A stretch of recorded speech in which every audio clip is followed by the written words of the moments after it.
Hey everyone, it's Spicy Sushi. So today I wanted to come out with my week one strategy for getting a Mageblood and a lot of currency week one.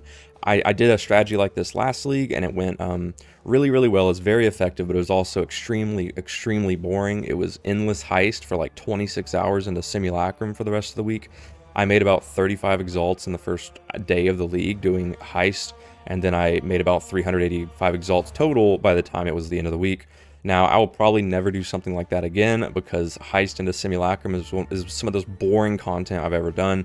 I burned out super hard, especially since I was working full-time week one, so I will never be doing something like that again. But if you want to check that out, you can. It was very effective, and if it's content that you enjoy, go for it. There were a lot of people in Discord that had more success than I did, especially. So, anyway, this is going to be a very flexible Leaguestarter strategy with a lot of different content that we can pick from. I say a lot, it's like 4 different, pieces of content, but it's going to be really fun, I think. If you want to check out the entire process, be sure to come hang out on my Twitch, ask questions if you want to see the process. And I'll have a lot of VODs out for that as well. There's going to be basically 4 parts to this strategy. Number 1 is just some very early, a couple hours of heist right before we kill Kitava to get our early gear for Explosive Arrow Ballista. Part 2 is just going to be pushing into the Atlas, picking up all the essence nodes and getting essence on our map device for 5 essences per map. Total, as well as getting a 38% chance at natural harvest and natural expedition, which is going to be great. Our part 3 is going to be moving into logbooks, and then part 4 is going to be just a, coming full circle. We can do high investment harvest at this point. We can do high investment expedition. We can do a lot of logbooks. We can do whatever we want at this point because scarabs and sextants and everything should be on the market at this point. So let's go ahead and jump into part 1. Let me go over it a bit more. So, I'm going to be going Witch this league because I really want to play Arakali Fang. There's a really cool MTX. I don't think I'm going to play it until the very end of week 1, maybe. I'm not sure yet, because Explosive Arrow is a very strong build on a budget. It is honestly too strong to for me to, just switch to Arakali as soon as I feel like it, as soon as I can just get in the door on it, because it's better just to play a super cheap build that's doing absolutely fine. Basically, this heist strategy is going to involve me at starting around level 56 every level on the way to, Kitava. I'm going to go to the Rogue Harbor and buy demolition contracts and lockpicking contracts, preferred lockpicking in order to get more chance orbs to buy more demolition contracts, basically, because demolition contracts have tons of raw chaos. If you want to watch my video guide on this, I'll link it above. It goes over the whole thing. I will not be going endless because I want to push the Atlas as fast as possible. The only time it's good to go endless in heist is if you want to go into blueprints or if your Atlas strategy does not involve the Atlas. So, okay, it's not an Atlas strategy, I guess. It's like Simulacrum. If you're going to like Ravage Blight, I think you only need like 1 node.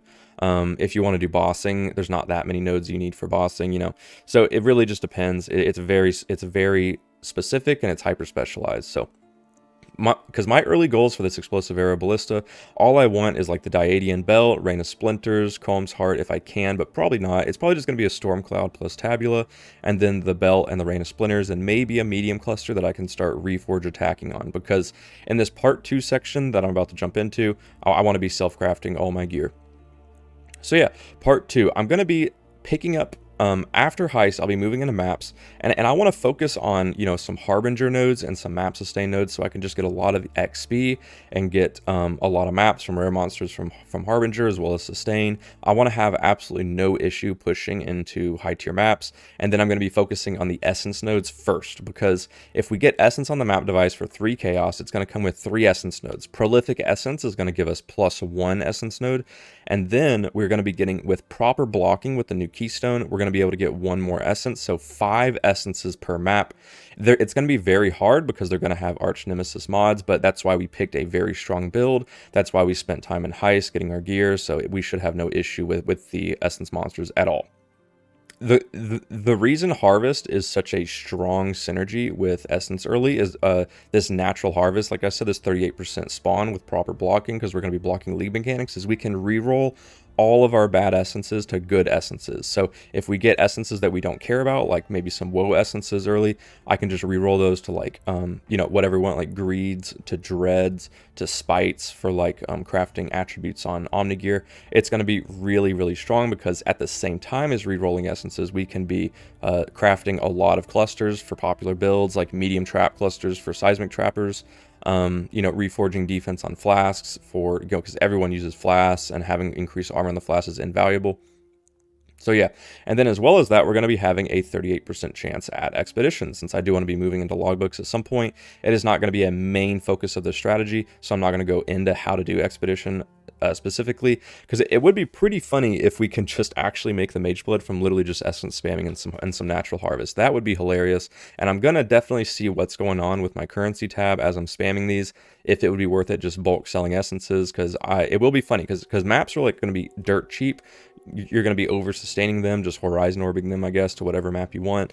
It's going to be pretty funny since this is pretty out and go, and the only investment is really 3 chaos in your map device. But if you do want to know how to min-max Expedition, I would definitely go check out Firegrass's new video covering getting a Mageblood from Expedition. He goes into deep detail on it, and I definitely recommend that. I will link it below. But yeah, so that's basically part one. Part one may last the entire time. It really just depends how much money we're making at this point. It's going to be really strong, even if we're not really a crafter. But moving into like part 3, which would be our logbook part, and part 4, which is our, you know, juicing part, like actual high investment, it really just depends on the scarab market. Moving out of part 2 is pretty difficult because it is actually so nice just Alkin going, getting so many essences per map and having these high natural chances at harvest, but it is a no-brainer that Expedition gets exponentially stronger with scarabs, and it really depends if we do want to move into that.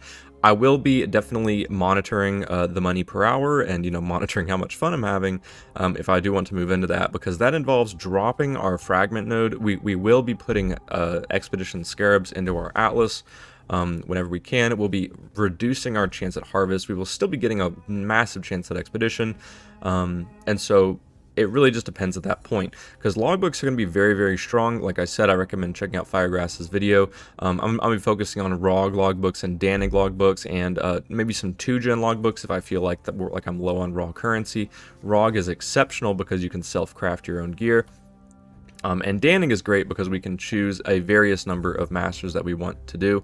But yeah, so that is the logbook part of it, and the way we're going to get a lot of logbooks is definitely going to be from putting Expedition scarabs in our map. I don't know how many we're going to get from natural Expedition, probably not nearly as much, though. It's probably going to be a drastic difference. But anyway, our part 4 is a bit, you know, what I want to focus on a bit more. It is high investment Expedition and high investment harvest. So anyway, let's go ahead and talk about the part 4, which is when things get really, really interesting, and this is the Giga Juice expedition farming and harvest slamming. So why not just only do harvest? Well, I've actually learned from previous leagues that I get burned out when I focus too hard on one thing, so I want to be flexible, and like I've said numerous times, most importantly, have fun. So at this point, I will be running logbooks whenever I feel like it, and I'm going to be farming logbooks with Juiced Expedition. Now, Juiced Expedition involves using the areas contain 100% increased number of runic monster markers. I'm going to assume by this point, like day 3, day 4, day 5, compasses are going to be popping up on the market quite frequently, and this sextant will be available. Now, if you get the new pack size keystone, and we really juice pack size to the max, we can be getting up like 500% plus pack size on our runic monsters, which, if you did not know, runic monsters only spawn at, like, you know, rare ones like 1 at a time, I think. And so you're going to be getting ×5 that, and I think blue runic monsters spawn a bit more than 1, obviously, but yes, that's a massive chances at logbooks. They're going to be raining from the sky. Gilded expedition scarabs will be much preferred if we're going to be using these compasses, so it's going to be very, very high investment.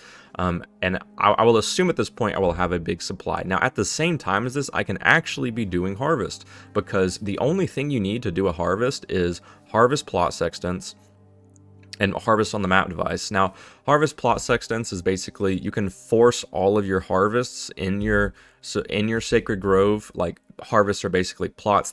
Every single one of them is going to have that color plant, aka like yellow, which is really good early on for attack, speed, and life reforges. Attack can go on lightning strike, claw clusters. Speed can go on claw clusters.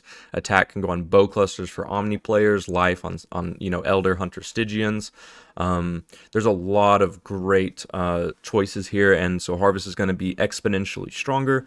I will be using 12 chaos on the mat device, since we're going to have a very low chance at spawning harvest. If we don't do that, like, it's going to be like 1 in 6 or something if we don't force it. So 12 chaos is really dirt cheap, so there's really no point in not doing this. The harvest monsters will probably be very hard, but I will hopefully at this point have a very juiced up explosive arrow character.